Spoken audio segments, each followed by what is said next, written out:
არ ვიცი რამდენად იცით თუ არა, რომ 1900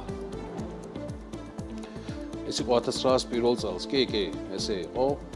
1900 პირველი წელი იყო, დასაწყისი იყო სწორედ 7 თებერვალს ჩვენი ოფისის მეზობლად, გოლოვინის გამზირზე, ანუ დღევანდელი რუსთაველის გამზირზე, ახლად აგებულ შენობაში არტისტული საზოგადოების თეატრი აკურთხეს. ეს შენობა, ანუ არტისტული საზოგადოების თეატრი, შემდგომში რუსთაველის სახელობის თეატრი 1898-1900 პირველ წლებში არქიტექტორების შიმკევიჩის და ტატიშევის პროექტით აიგო. და სამშენებლო სამუშაოების შესასრულებლად იტალიელი და ბერძენი ოსტატები მოიწვიეს.